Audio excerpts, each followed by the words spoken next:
établir, lui aussi qui est du même rang que Moïse, et lui-même, Christ est du même rang qu'Adam sur le plan humain, parce qu'il est le second Adam. Est-ce qu'on peut dire Amen? Et dans tout ce que Moïse a écrit, il va nous dire quelques mystères. D'abord, dans ces trois hommes-là, Adam, Christ, ils ont eu la portée de toutes choses. C'est Adam qui a donné les noms à tout ce qui existe sur la terre. C'est lui qui nous a dit que cette plante va s'appeler Mundongo. C'est lui qui nous a dit que ça va s'appeler Kimbiolongo. C'est lui qui nous a dit que cette plante va s'appeler Congo Bololo. C'est lui qui nous a dit que c'est lui. Dieu était assis et Adam baptisait les plantes et les animaux. C'est lui qui nous a dit que ce légume va s'appeler Bitekuteko. C'est Adam qui nous a dit que ce légume va s'appeler les coffres ou je ne sais pas moi, les choux.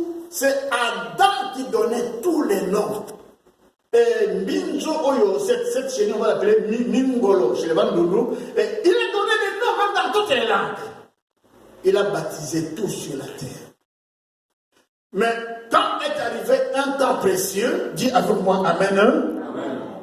Quand Moïse est venu, que dans la suite de Moïse est né un fils qu'on appelle Salomon, c'est Salomon qui a donné l'explication de tout ce qui est sur la terre. Moïse n'a fait que baptiser et Salomon a donné l'explication de tout.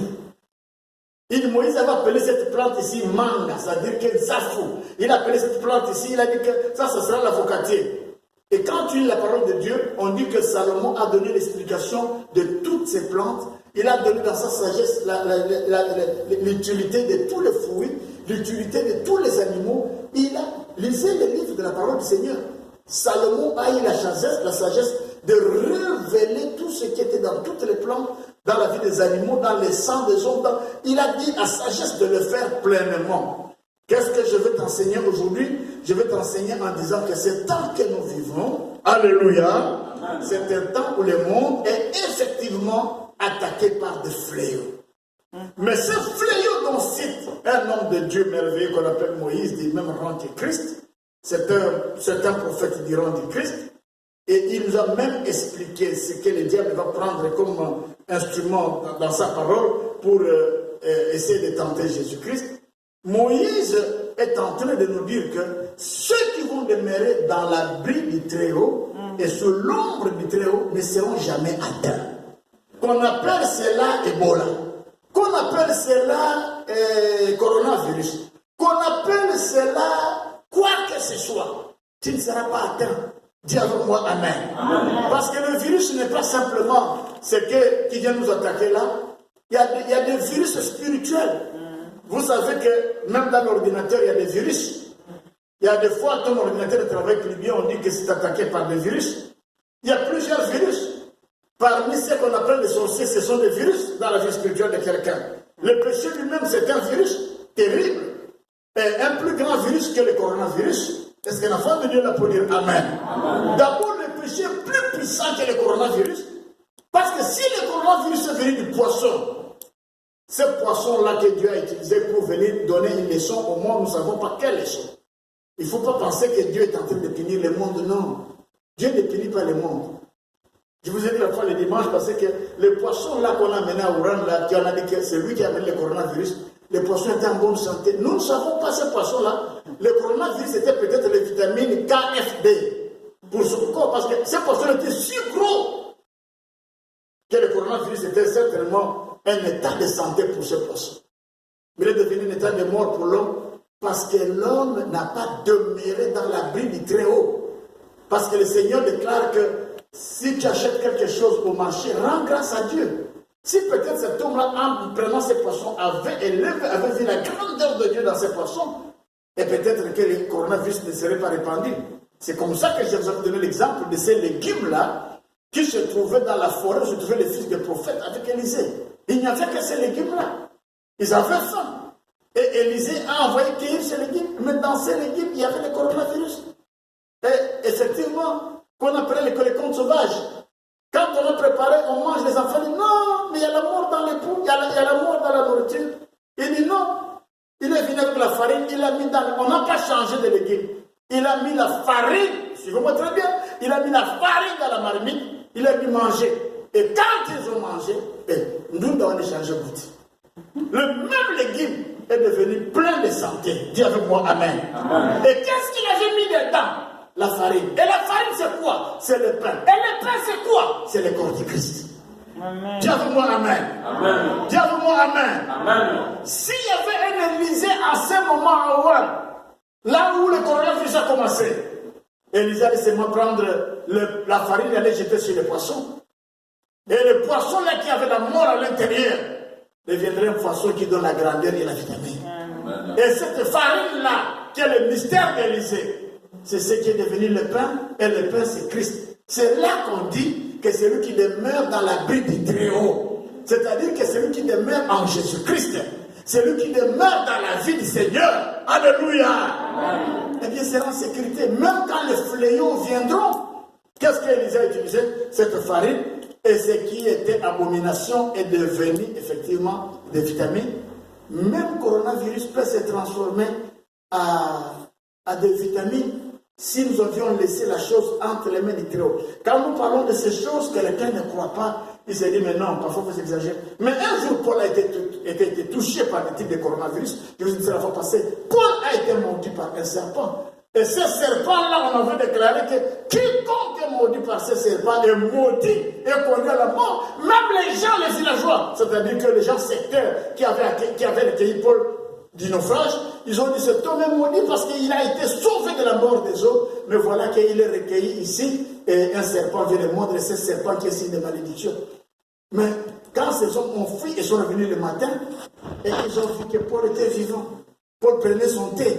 Dis avec moi Amen. Amen. Et ils l'ont dit, mais tu es Dieu. Qu'est-ce que Paul les a répondu? Il dit non, le coronavirus de ce serpent n'a pas de fait. Ne vous mettez pas à genoux devant moi, parce qu'ils avaient amené des offrandes et des dîmes. Il est dit, ça ne sert de rien d'amener des offrandes et des dîmes. Il y a tout simplement que c'est lui qu'on avait crucifié à la croix, qui est en moi, a arrêté le coronavirus qui venait de ce serpent. Amen. Dis avec moi Amen. Amen. Ils se sont mis à genoux, pourquoi? Parce qu'ils n'avaient jamais vu quelqu'un mordu par ce serpent. Le coronavirus de ce venin-là, vivre. Mais nous avons vu un qui a survécu. Et quand ils ont voulu s'agenouiller pour l'adorer, il dit, ne m'adorez pas. Parce que ce que vous avez vu, c'est la farine qu'on a mis en moi. Le pain qu'on a mis en moi. Et qu'on appelle le pain de vie. Et le pain de vie, c'est Jésus. C'est là que la Bible déclare, tout genou fléchira au nom de Jésus. Amen. C'est là que la Bible dit, c'est lui qui est en Jésus ne sera pas confondu. Amen. Alléluia. Amen. Alléluia. Amen. C'est pourquoi ici, dans la prophétie de Moïse, il explique un phénomène. Il arrivera un temps où ce fléau arrivera. Mais il nous précise le temps. Dans sa prophétie, il nous dit, il arrivera ce temps-là où on dira à la personne là, jette-toi d'en haut vers le bas. Oui, ce temps-là viendra. Mais le diable en a profité pour mettre une confusion. Et Christ, quand ce temps-là est venu, et Christ a dit à Satan, tu ne peux pas tenter le Seigneur ton Dieu. Coronavirus, c'est une tentation. Coronavirus n'est pas un malheur, ce n'est pas une malédiction comme telle, c'est une tentation. Comme tous les autres virus, c'est une tentation. Oh, la Bible dit, priez, alléluia. Le jour que Jésus est dans le jardin et qu'on doit venir l'arrêter, il dit à ses apôtres, mais vous n'avez pas pu tenir ne fût-ce que pendant 1 heure du temps dans la prière.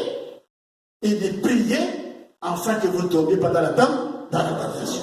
Si le coronavirus est une tentation, quel est le remède efficace? C'est prier ne fût-ce que pendant 1 heure du temps chaque jour. Priez pour que là où ils tuent les Américains par milliers, ça doit s'arrêter au nom de Jésus. Corona ne régnera pas en Amérique. Corona ne régnera pas en Italie. Il ne régnera pas en France. Il ne régnera pas au Congo ni en Belgique où nous sommes. Corona n'aura pas de place sur la terre, car la terre était donnée au Fils de l'homme. Dites avec moi Amen. La Bible dit que la terre était donnée au Fils de l'homme à ceux qui croient en son nom. Et il nous a donné le pouvoir, comme il dit dans le livre de Luc, chapitre 21, au verset 15. J'ai mis une parole dans ta bouche, c'est une parole de foi. Il dit ça au Fils de l'homme. Proclame cette parole, comme je proclame là tout à l'heure, et l'ennemi ne pourra rien. Amen. Le coronavirus ne pourra rien. Amen. Voilà ce que nous proclamons cette matinée à toute l'humanité. Dites avec moi Amen. Amen. Car il y a une farine, car il y a un pain jeté dans la marmite de là où se trouve la mort, là où se trouvent les colocants sauvages. Car quand cette farine entre, quand ce pain-là se met en activité, ce qui était mortel devient vivant. Ce qui était mortel dans la vie. Ce qui donnait la mort dans la vie. Et la Bible déclare, un enfant de Dieu, là pour dire Amen. La Bible déclare que voilà, Jésus-Christ a déclaré que je suis la vie. Je suis le chemin, la vérité et la vie. C'est Christ qui donne la vie. C'est lui qui va changer le colocant sauvage à une nourriture comestible. C'est lui qui peut changer le coronavirus à quelque chose de comestible. Dis avec moi Amen. Amen. Alléluia. Amen. Alléluia. Amen. Alléluia. Amen. Alléluia. Amen. Un enfant de Dieu là pour dire Amen. Amen. C'est lui qui est la vie. C'est lui qui va donner cette vie. Vous savez bien aimé, si cette terre, nous qui sommes des chrétiens, ne vivons pas comme des rêveurs. Ne vivons pas comme ceux qui écoutent l'Internet. Car l'Internet n'est pas une vérité. C'est Christ qui est la vérité. Amen. Même la science elle-même n'est pas une vérité. C'est Christ qui est la vérité. La seule science qui est la vérité, c'est celle qui vient du Seigneur. C'est la sagesse et l'intelligence qui vient de Dieu. La seule science qui est vraie, c'est ce qui vient de la main de Dieu quand il veut bénir la terre. Il a fait ce monde avec une science parfaite. Est-ce que tu as déjà entendu un jour que dans la nature, les arbres se sont bâtis? Au Bété, tu as entendu que la forêt équatoriale du Congo. Parce que vous savez, parmi les arbres, il y a des grandes puissances. Hein?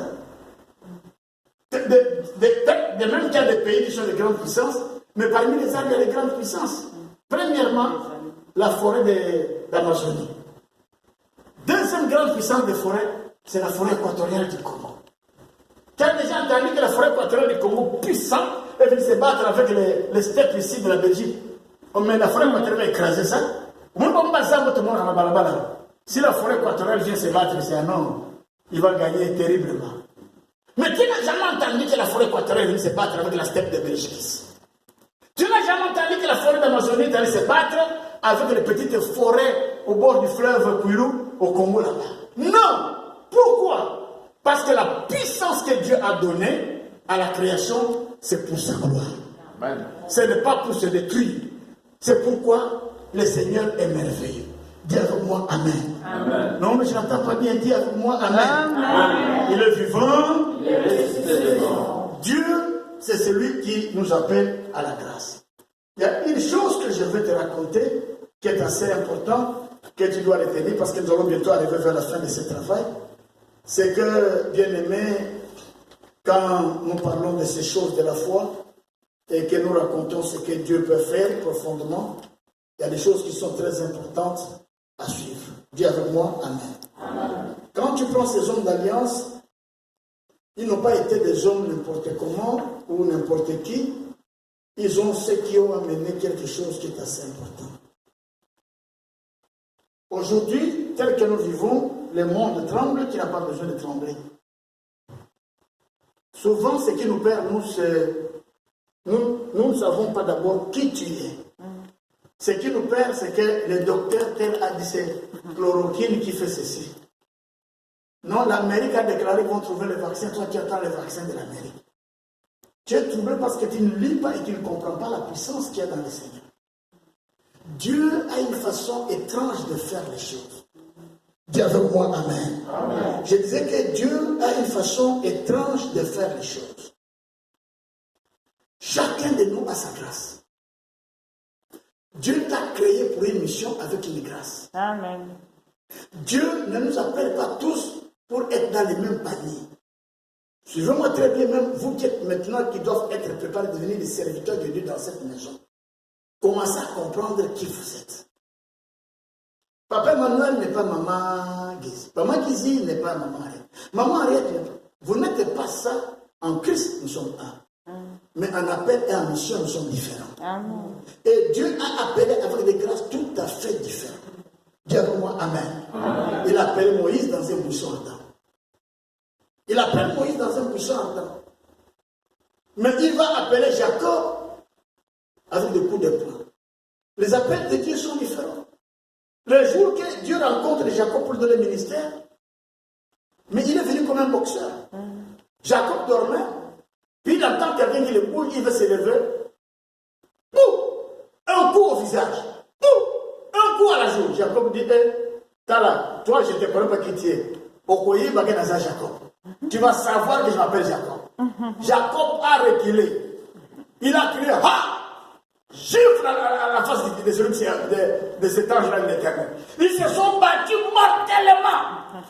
Jusqu'au point que, normalement, quand vous faites des grands sports, quand on vous casse la hanche, tu ne sais plus te battre. Mais lui, on le casse la hanche, mais il continue le combat. Tu sais qu'il y a des hommes de Dieu qui ne sont pas n'importe qui. Toi, si tu te bats, on te casse la hanche, tu vas laisser. Mais lui n'a pas laissé. Et il a attrapé cet homme. Jusqu'à vers 4h30 du matin, 5h. Le monsieur dit, mais moi je dois partir. Il dit, ah bon, tu es venu me provoquer pour partir? Dis avec moi, amen. Amen. Mais qui es-tu? Quand il s'est présenté comme étant l'ange de Dieu, il a posé la question à Jacob, comment toi tu t'appelles? Il dit que non, le Jacob que je connaissais n'était pas comme ça. Le Jacob que je connaissais était un menteur. Le Jacob que je connaissais était sans décision. Pourquoi Jacob a fui son frère? Jacob n'était rien. Il avait toutes les besoins de Dieu. Mais son travail c'était fuir. Il va même voir son oncle. Il travaille pour avoir une femme. On lui donne une autre femme. Jacob ne sait pas même pas. On le connaît comme un lâche. Alléluia. Il prend une autre, on lui donne une autre femme. Il ne se bat même pas. Pour nous, quand tu n'as pas réclamé moi Sinaï. Il ne se bat même pas. Alors quand Dieu a commencé à frapper Jacob, il voit le Jacob qui se battait. Il dit, le Jacob que je connais est lâche. Pourquoi? Parce qu'à un moment donné, il faut réveiller qui tu es. Amen. Et comment Jacob a réveillé sa vie? Arrivé à cet endroit-là, ce jour-là, quand il dormait, il a dit à sa femme, à ses enfants, à ses travailleurs, il dit, allez-y. Est-ce que je suis vraiment l'homme en question que Dieu avait choisi? Pourquoi Nazaraka Zololoboy? Il y a ce jour-là, il a pris une décision. Il priait, il pleurait, il dit, mais comment j'étais cet homme qu'on avait choisi, qu'on avait, c'était mon frère Esaïe, mais je dois être comme ça. Tu es comme ça parce que tu n'es pas décisif. Tu es comme ça parce que tu ne te réveilles pas sur ta vraie nature. Tu es comme ça parce que tu ne prends pas de décision d'être ce que Dieu a dit que tu dois être. Alors Michel avait ce jour, il s'est battu. Et Dieu lui dit, le Jacob que je connais, c'est pas toi. Toi, on va plus t'appeler Jacob, tu vas t'appeler Israël. Pourquoi? Parce que tu te réveilles dans ce que tu dois être. Quand tu vas te réveiller, tant qu'on a c'est guéri comme ça là. Nous allons changer au combat. Quand on reprend la conscience, quand tu vas te réveiller dans ce que tu dois être, quand tu prendras conscience de ce que tu dois être, alors Dieu va te donner un autre nom. Amen. Dieu te donnera un autre nom. Est-ce qu'un enfant de Dieu a pour dire Amen? Amen? Dieu te donnera un autre nom. Il te donnera un nom qui va dire force, un nom qui va dire le premier, un nom qui va dire que la gloire, un nom qui va dire que tu n'es pas un homme de défaite, parce qu'on ne nous appelle pas de la même manière. L'autre, on l'a appelé, il s'appelait Moïse, dans la gloire, le moussoir temps, où la gloire de Dieu se manifestait. Et on l'a appelé. Et voilà, c'était sa grâce à lui. Est-ce qu'on peut dire Amen? Amen. Et comment on a appelé Abraham? Abraham, quand on l'a appelé, grand adorateur des idoles. Quand on l'a appelé Abraham, un grand adorateur des idoles. Alléluia. Tu vas faire les fétiches pour gagner un match. À ce temps-là, va voir Abraham. Mort, il y a tant de Abraham. Le mort, c'est un sorcier congolais qui aide les équipes de football pour gagner, qui aide les catcheurs à gagner. Et le mort de ce temps-là, c'était Abraham. Un grand adorateur des idoles. Son corps était plein des amulettes. Mais Dieu l'a appelé comme ça. Tu as ta façon à toi où Dieu t'appellera. Tu as ta façon à toi où Dieu te donnera le ministère. Il y a un même Dieu, un seul Saint-Esprit, un même Seigneur Jésus-Christ. Mais il y a des appels différents. Il y a des ministères différents. Il y a des ministères différents. Il y a des tâches différentes. Un enfant de Dieu là pour dire Amen. On n'a pas les mêmes tâches. On n'a pas les mêmes ministères. Tu dois savoir qui tu es. Tu dois savoir qui tu es. Il y a des moments où il faut te réveiller. Il y a des moments où tu dois te réveiller. Il y a des moments, papa, maman, tu dois te réveiller. Papa, si tu dois te réveiller, maman qui dit, maman, réveillez-vous. Alléluia. Tu échoueras si tu veux être quelqu'un d'autre. C'est pourquoi, même dans l'appel des ministères, souvent quand il y a un problème, souvent quand il y a un événement, ne pose pas la question à l'autre, toi tu penses quoi? C'est bon d'avoir des conseils. C'est bon de demander conseil à quelqu'un, mais cela ne peut pas être ce qui détermine ta position en toi. Tu ne peux pas dire à quelqu'un, toi tu vois comment? Oh, moi il faut ceci, ah, moi aussi je vais faire ça. Ah, tu vas détruire ta position. Tu dois rester toi-même. Même si celui-là te donne son point de vue, même si celui-là te donne sa façon de voir les choses, mais toi tu dois avoir ta façon à toi de voir les choses. Dis avec moi Amen. Amen. Vous savez, il y avait un moment donné, le peuple de Dieu a connu un grand découragement. Moïse n'était plus là. Les gens ont commencé à dire que bon, finalement, c'est quoi cette affaire? On doit parler de Dieu. D'abord, il y a Moïse en question, il avait fui. Et puis il revient, il parle de Dieu, Dieu, puis encore d'autres, voilà qu'il meurt. Et on n'arrive même pas à la terre promise. Est-ce que c'était des aventures qu'il venait nous dire? Et oh, Dieu a dit que je vais vous amener à la terre promise. On n'est même pas arrivé. Ce sont des aventures, mais c'est quoi? Alléluia! Et tout le monde a dit, nous, on va arrêter cette affaire. On va construire des maisons si c'est marié. Mais il y a quelqu'un qui s'est levé. Quelqu'un s'est levé. Il a dit, moi et ma maison, nous servirons l'Éternel. Peu importe vos opinions. Mais moi et ma maison, nous allons continuer jusqu'à la terre promise.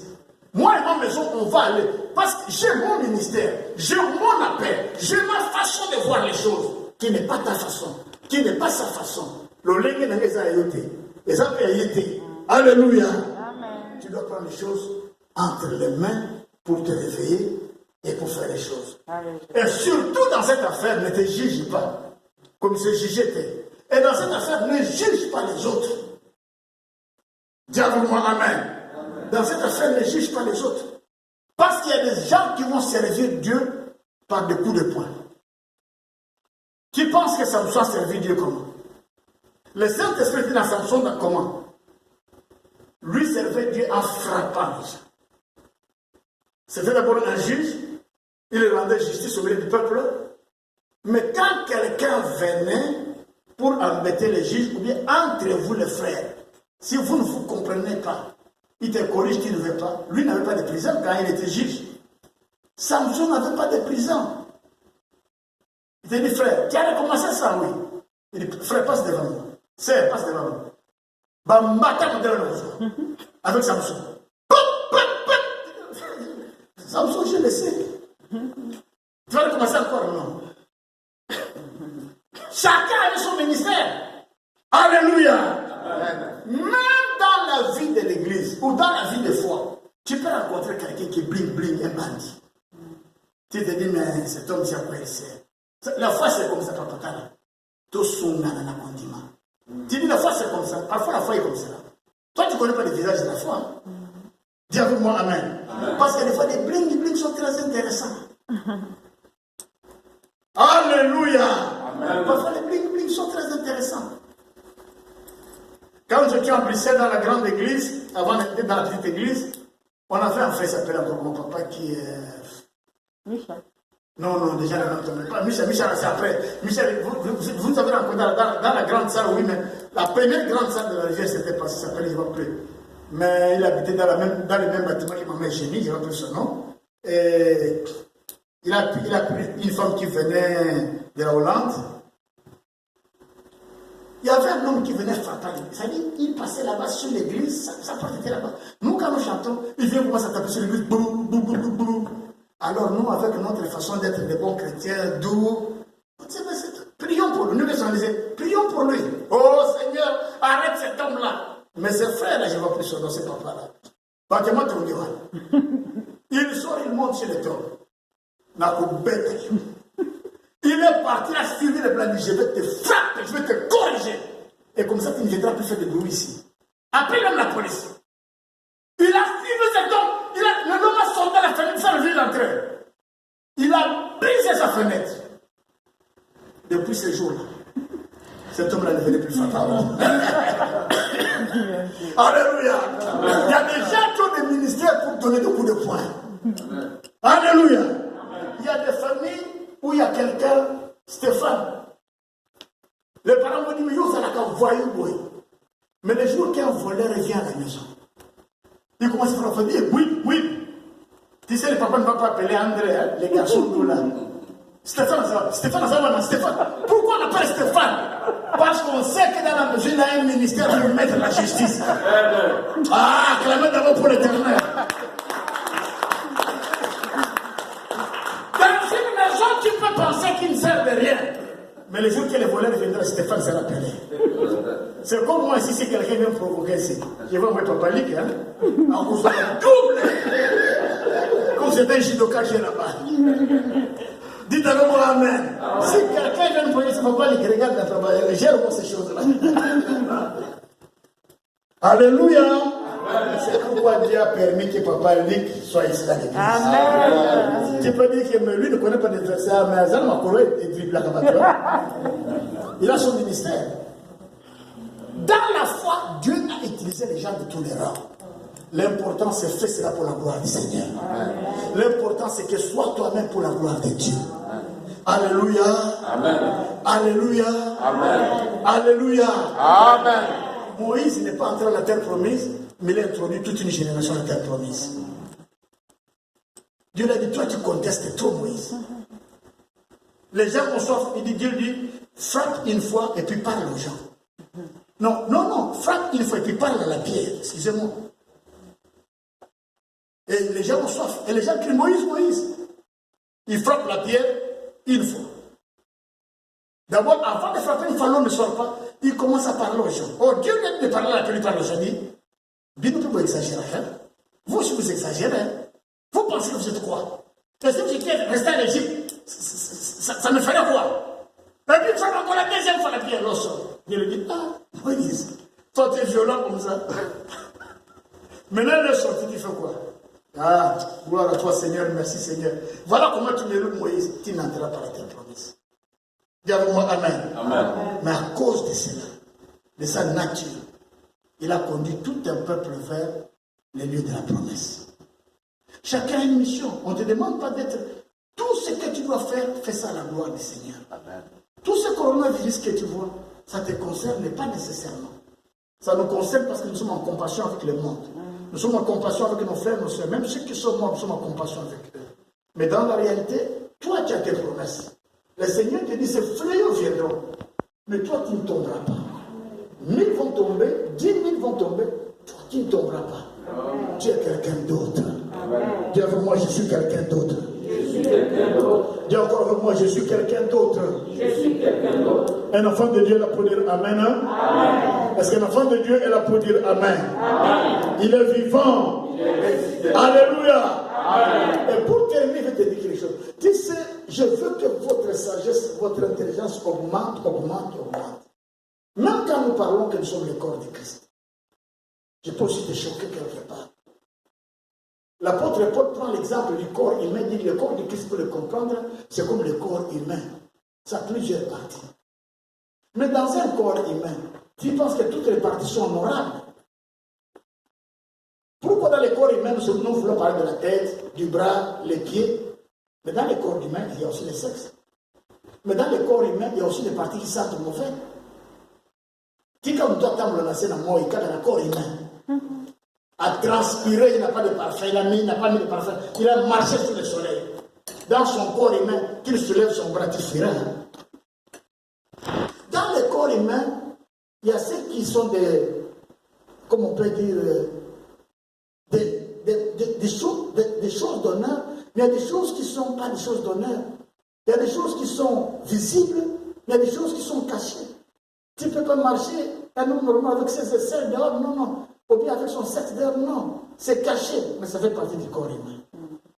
Dites avec moi Amen. Amen. Dans le corps humain, il y a ce qui peut être visible, il y a ce qui peut être invisible. Vous savez pourquoi les gichets dans l'église aujourd'hui?